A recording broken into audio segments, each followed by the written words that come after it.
52 sur RTL, direction le stade de la Licorne à Amiens. Lens-Lyon, cette équipe de Lens qu'on apprécie parce qu'elle est sympathique, parce qu'elle se bat. Elle est quand même ce soir avant-dernière du championnat. 19 points simplement, et peut-être le trou va-t-il se creuser. Et puis Lyon qui va creuser le trou, mais dans l'autre sens, Hervé Veuille, puisque Lyon va le rappeler, mène 2-0 à Lens. Oui, il va avoir 4 points d'avance, alors que c'est terminé à l'instant. 4 points d'avance sur l'Olympique de Marseille au classement, et alors 7, si ma mémoire est bonne, sur le Paris Saint-Germain. Ça commence à faire, bon, ça marque les esprits. Certes, les deux clubs, Marseille et Paris, ont un match en retard, mais en tout cas aujourd'hui ils ont eu quand même, on va dire, sur la première période, un maximum de réussite. D'abord il y a ce centre venu de la droite que Djebama, la réussite du champion peut-être. Oui, c'est ce qu'on peut dire, on dit toujours ça, il y a toujours ce petit poteau rentrant plutôt que sortant, il y a toujours cette petite erreur du gardien en face, il y a toujours ce penalty. Bon, là il n'y avait rien à dire, il y avait absolument un penalty qui a transformé la Casette, mais il y a Djebama qui marque contre son camp, alors que les Lensois avaient bien démarré la rencontre, avaient eu 3 occasions, dont 2 très nettes en tête-à-tête avec Lopez, mais qui avait été ou mal cadré ou qui avait été dans les bras du gardien de but lyonnais. Donc cette OL là, bien avec son attaque baby-foot, je l'appelle attaque baby-foot parce que les 3 devant, c'est quand même quelque chose. Et bien aujourd'hui, ils n'ont pas marqué dans le jeu, mais ont gagné 2-0. C'est sans doute ce que retiendra Hubert Fournier tout à l'heure, à défaut d'être super brillant. On a maîtrisé, dira Hubert Fournier, je peux vous l'annoncer, et on a gagné, voilà l'essentiel. 3 points de plus dans la besace. Merci Hervé Veuille. Qu'est-ce qu'on peut dire de cette équipe lyonnaise ce soir qui a 4 points d'avance? On se posait la question de savoir si la Cadette allait repartir sur ses statistiques de 2014. Je crois que le dernier qui a fini la trêve avec 19 buts, c'était Vahid Halilhodžić avec Nantes, qui avait été et qui avait fini sa saison avec seulement 28 entre guillemets 28 buts. Et là, il en est déjà à 20 au bout de 21 journées. Vers 21. Ouais, 21 journées, c'est quand même assez remarquable. Ce sont des statistiques assez incroyables. Mais il n'y a pas que la Casette. C'est ça qui est très intéressant. On a vu la rentrée ce soir de Johan Gourcuff. Quand on sait que les deux créatifs sont pas là, Grenier et Gourcuff, ça met encore plus en relief la performance qu'est en train de réaliser l'Olympique Lyonnais. On peut avoir Lyonnais. des doutes au début de saison sur le gardien. On peut avoir des doutes sur le gardien, il est excellent. Oui, c'est une des clés de la réussite lyonnaise. La défense de saison, avoir des doutes. Et moi, par exemple, j'avais des doutes sur Fournier et sur Lopez. Non, quand la saison commence, je ne crois pas beaucoup en Lopez et un petit peu en Fournier, mais pas plus. Et à la défense centrale, au bout de 21 journées, je me suis un peu trompé.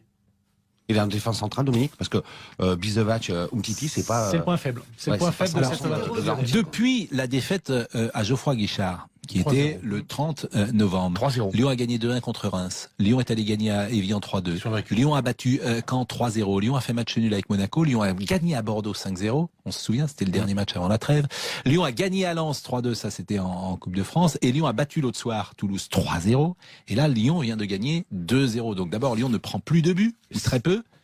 Nous sommes d'accord. 7 victoires en 8 matchs. Bien sûr. Dans les 3 principaux candidats au titre, c'est peut-être l'équipe qui partait du plus loin, évidemment.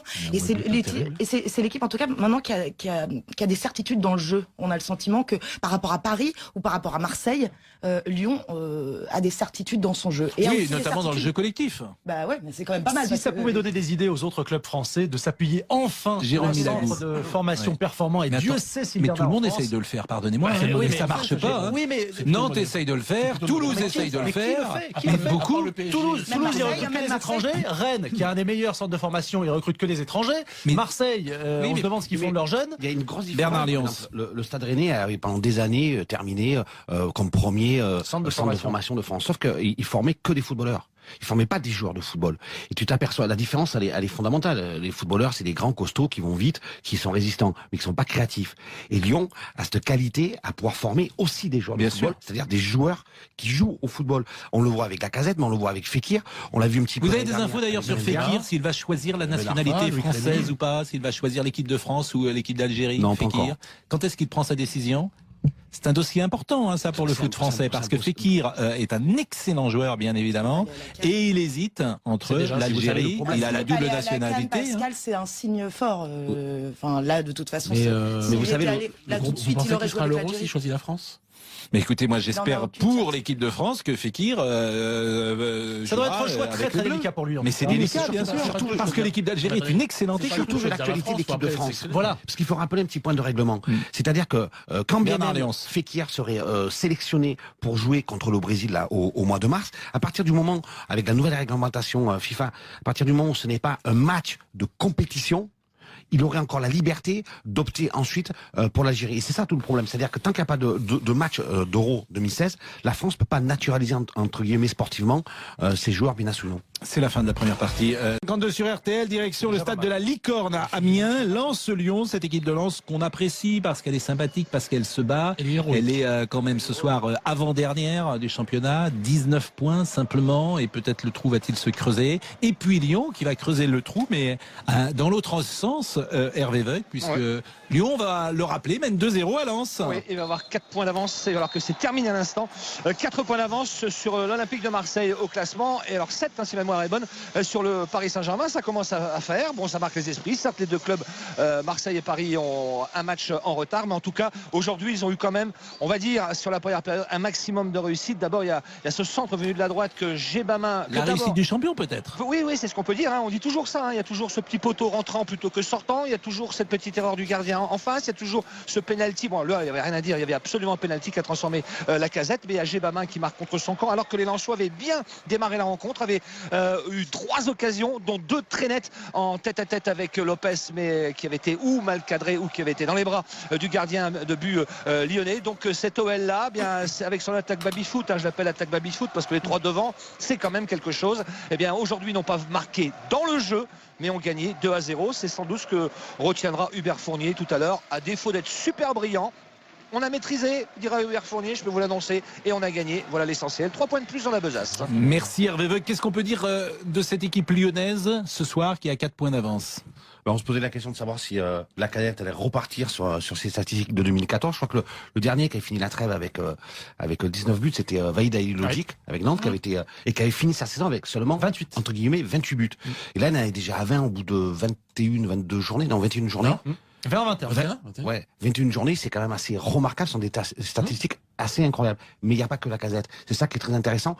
On a vu la rentrée ce soir de Yohan Gourcuff, quand on sait que les deux créatifs sont pas là, Grenier et Gourcuff, ça met encore plus en relief la performance qu'est en train de réaliser l'Olympique Lyonnais. On peut avoir des doutes au début de saison sur le gardien, on peut avoir des doutes sur le gardien, il est excellent. Oui, c'est une des clés de la réussite lyonnaise. On pouvait avoir des doutes, et moi par exemple j'avais des doutes sur Fournier et sur Lopez.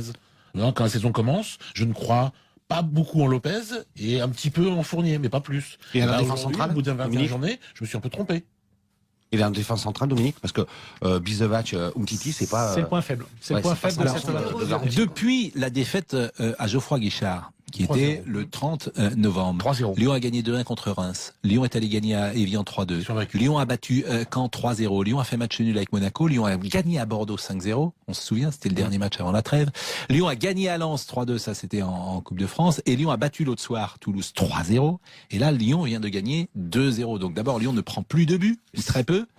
Nous sommes d'accord. 7 victoires en 8 matchs. Bien sûr. Dans les 3 principaux candidats au titre, c'est peut-être l'équipe qui partait du plus loin, hein, évidemment. Et c'est l'équipe, en tout cas, maintenant qui a des certitudes dans le jeu. On a le sentiment que par rapport à Paris ou par rapport à Marseille, Lyon a des certitudes dans son jeu. Et oui, notamment dans le jeu collectif. Bah ouais, mais c'est quand même pas mal. Si ça pouvait donner des idées aux autres clubs français de s'appuyer enfin sur un centre de formation performant, et Dieu sait si mais tout le monde essaye de le faire, pardonnez-moi, mais ça marche pas. Nantes essaye de le faire, Toulouse essaye de le faire, beaucoup. Toulouse, il recrute que les étrangers. Rennes, qui a un des meilleurs centres de formation, il recrute que les étrangers. Marseille, on se demande ce qu'ils font de leurs jeunes. Il y a une grosse différence. Bernard Lyons. Le Stade Rennais a pendant des années terminé comme premier centre de formation de France. Sauf qu'il formait que des footballeurs. Il formait pas des joueurs de football. Et tu t'aperçois, la différence, elle est fondamentale. Les footballeurs, c'est des grands costauds qui vont vite, qui sont résistants, mais qui sont pas créatifs. Et Lyon a cette qualité à pouvoir former aussi des joueurs de football, c'est-à-dire des joueurs qui jouent au football. On le voit avec Lacazette, mais on le voit avec Fekir. On l'a vu un petit peu.